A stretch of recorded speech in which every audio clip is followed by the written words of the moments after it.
Austin Game, who has joined us on phone to help us understand the situation. Austin, thank you for your time with us on the program.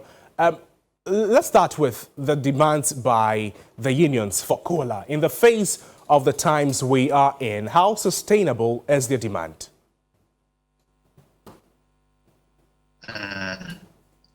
Thank you.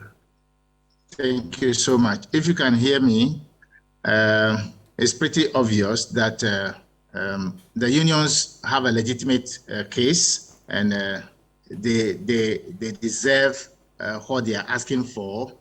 But as to how the process will begin with the employer to bring it about is what is left now.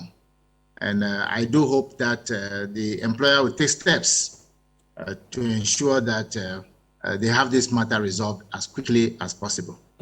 So with a chunk of the labor population at homes and unable to find employment, the demand for coal, according to some reports, is equivalent to government employing quite a number of persons into the various unions. How do you juxtapose the two? Well, it's neither here nor there. The issue is that we have written conditions of service that sit between the employer and the union that represents the interests of the working people. It's about how the employer goes about it. In this case, let's call government employer because that is who they are. Right. It's very important that we cherish the labor law that we have.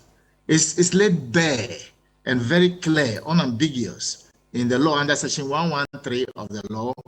It's a tripartite opportunity that does not exist anywhere in the entire universe, only in Ghana, to ensure that we operationalize labor management relationships not as a figure of speech or talk, but in reality, getting people together, having a simple brainstorming session, and generating various options to reach consensus based on conversational approach, not argument and debate. If you don't take such steps, because in our law under section 113, subsection C, it enjoins the Ministry in particular of Employment and Labor Relations to organize such meetings. The unions can also call for it. And I've heard the SG, the Secretary General, the various unions talking about it. I've spoken about it to your station, to various other stations. Call that meeting. That is the solution. That was how the previous government used it. Anything good, we can bring it about. Anything bad, I've left it behind. So in 2015 or so, when we had such a memorable situation in Ghana, the previous administration called such a meeting at home, and various people were present. That culminated into Senchi. So clearly what government has to do now is not to worry itself too much. They should call a proper expanded tripartite meeting where the socio-economic matters will be on the front burner to enable them have a good conversation. The unions may drop the idea. They may take something little, because like you rightly said in the intro, if they give them the 20% they want, we can go backward X number of years, because the inflation, which is at 30 perhaps now, will trigger to about 35 thereabouts. Right. Mr. Game, so clearly it's a danger zone we are all in. We have to put partisan consideration behind. I am important, somebody is not important behind. Let's get Ghanaians together. Let's have a brainstorming session. Okay. And we are prepared to support in any way possible.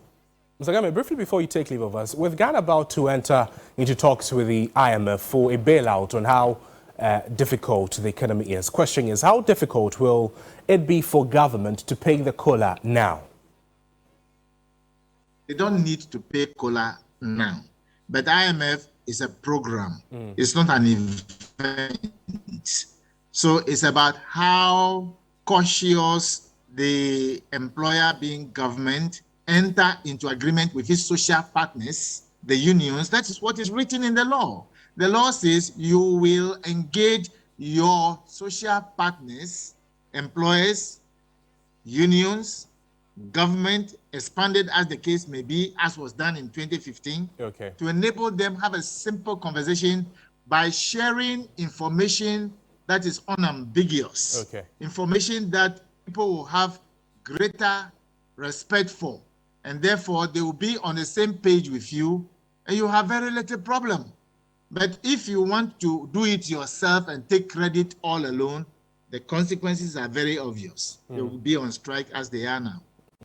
In the engagements that government, you expect government to have with the unions, let me ask you this. Should government also be looking at reducing the tax threshold for these unions so as to reduce the economic burdens on their members?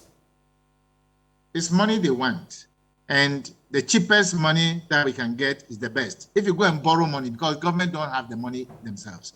If they go and borrow money, whether domestically or externally, to pay, they'll pay interest on it. And the interest is not going to be cheap because of our lack of integrity today in the eyes of the international community and some local people. And therefore, it is important that we use the tax threshold and put money in the pocket of everybody who is suffering in this country. Okay. Even if to mean targeted one, let them do it so that you don't borrow money, but you spread the tax in such a system. We have done it before. I've chaired such meeting before. So I think it's important that they take good things from the past and bring it forward and apply them instead of holding on to the traditional NDC MPP palaver. Mr. Game, always good to have you. Thank you so much for your time with us on the program.